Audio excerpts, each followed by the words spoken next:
11 things you should quietly eliminate from your life in 2024. Do you want to discover the secrets to a happier life? In this video, we're going to reveal 11 important things you need to quietly remove from your life.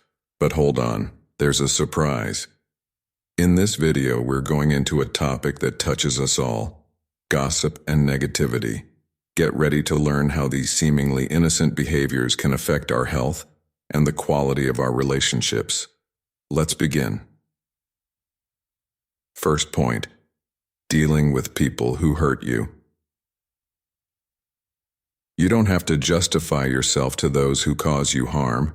You don't have to whine, fight, or have a clash over someone's poor attitude. If someone has made choices that disrespected and hurt you, even if they were someone you thought was a great friend, it's better to move on without asking for explanations. Stay cool and logical. Second point: focusing on yourself. As you focus on your own improvement, there might be a time when that person will want you and ask for your help. At that moment, just saying no is enough, and if you have to explain your reasons, do that. If this person showed no integrity and betrayed your trust, you don't have to help them. So, there's no point in getting into arguments or fights. The best thing is to quietly cut that person out of your life, as time will show the results of their actions. Concentrate on looking after yourself, and let the future show what's best for both of you. When we let ourselves move on without the need to explain or justify our decisions, we are showing deep respect for ourselves and our limits.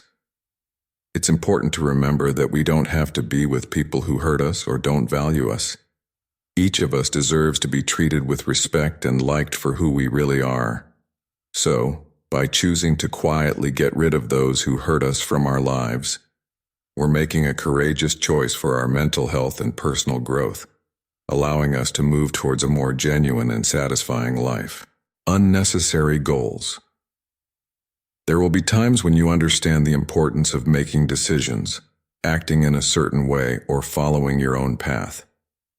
Sometimes you'll have to give up some goals to focus on the path that fits best with your true self.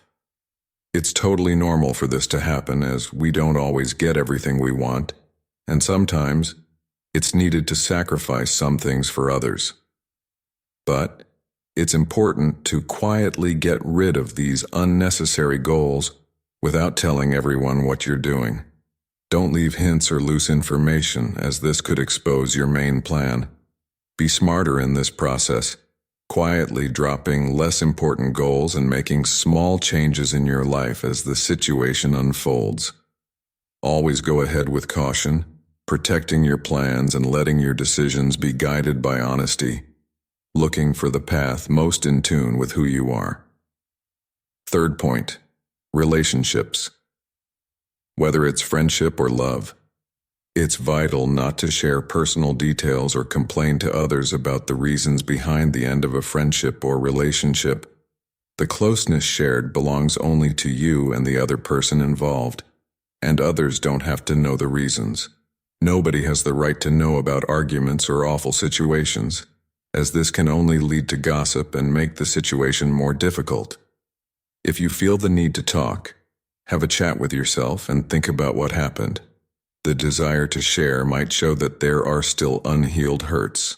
So, no matter the situation, the right thing to do is to examine these behaviors quietly, without telling others. If you have a troublesome relationship in your life, it's important to cut it off without spreading the news to other people. Keeping these things private and dealing with the problems inside will help in the acceptance and healing process. Keep the privacy and respect of all parties involved, and take care of your mental health with wisdom and care. Fourth point: during periods of tension, avoid raising your voice. When you feel stressed, don't let your voice get louder or show too much anger or frustration in front of others. Instead, use that feeling to do something good for yourself. Use that energy to work on your life goals and teach your body to deal with stress. Control your emotions, think about them, and use them to make yourself stronger. But be careful and smart, because if you lose control, you might show your weak points. When you are in a stressful situation, try to calm down quietly by solving problems, doing your duties, and using logic to help you. Don't tell everyone about your troubles. Rather, appreciate what and who you have in your life and be thankful. Find a way to release your emotional pressure in a quiet way, looking for inner peace and better ways to face challenges. If you're still reading this, I ask you to leave a comment to show that you really want to change. Go ahead, leave a like and subscribe for more videos like this. Let's go on. Fifth point. Avoid sharing your judgments with others. Don't even think bad things about others or judge them. Think seriously about what impression you give when you say bad things about someone. You could have a nice conversation or make the talk more interesting, but instead, you choose to ruin the mood just to let out your negative feelings about that person. Please, don't do that. Don't say who you like or don't like. Learn to be polite. If you don't like someone, you can stay away from them or try to get along with them, and always act smartly. If you have a problem with that person, try to talk, communicate, and agree. But you should get rid of those bad thoughts and judgments you have about others. As I said before, it doesn't matter if you like or don't like someone, always act politely, showing that you can fit in the situation, change, and interact, no matter how different you are from other people. Be respectful and understanding in your interactions, and this will make the environment more friendly and your relationships with others better. Sixth point. Avoid constantly comparing yourself to others. Everyone has their own life, achievements, and successes that should be appreciated without looking at others.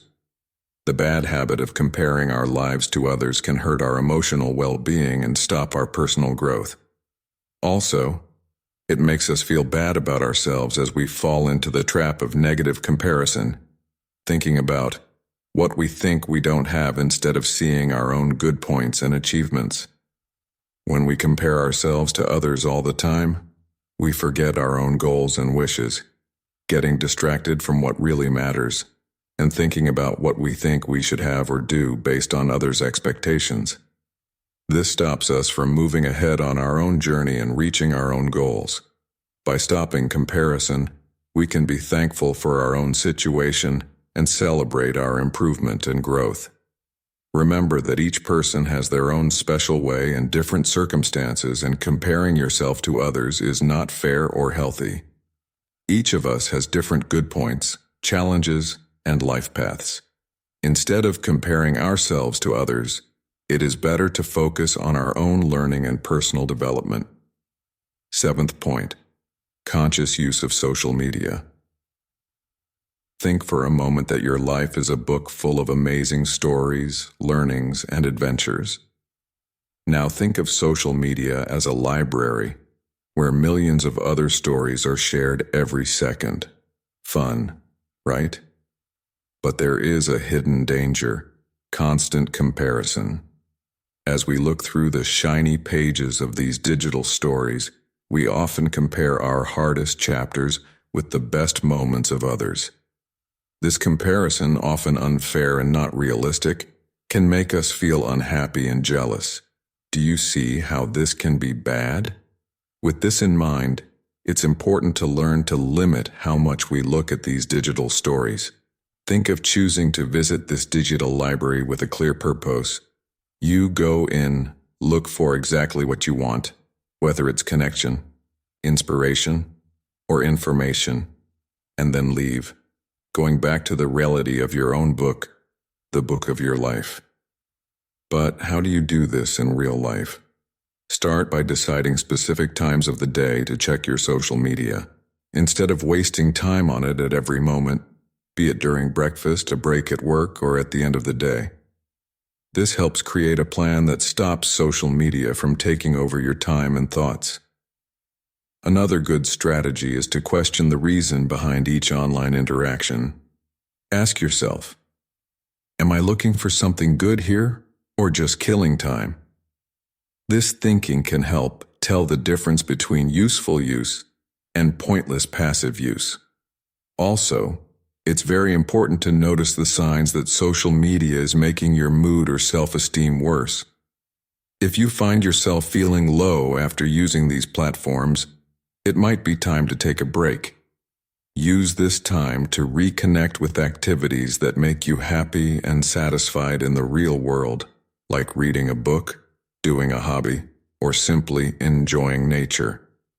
By following these practices, you not only protect your mental health, but also find the beauty of your own story without the constant need to compare with others' stories. Remember, each of us has a unique path to walk, filled with highs and lows, triumphs and challenges, and that's exactly what makes each story, including yours, special and valuable. 8th point, liberation. Often, a person's value seems to depend on what others think of them. But today, I invite you to explore the freedom that comes from letting go of this endless search for approval. Imagine yourself on a stage under a bright light, around you, a crowd of waiting faces, each with an idea of how you should act, talk, and be. Can you see how this can make you feel trapped? Now, imagine yourself leaving that stage and entering a calm and quiet space, a place where the only opinion that really matters is your own. This example shows the importance of knowing and valuing your own inner voice more than the outside noise.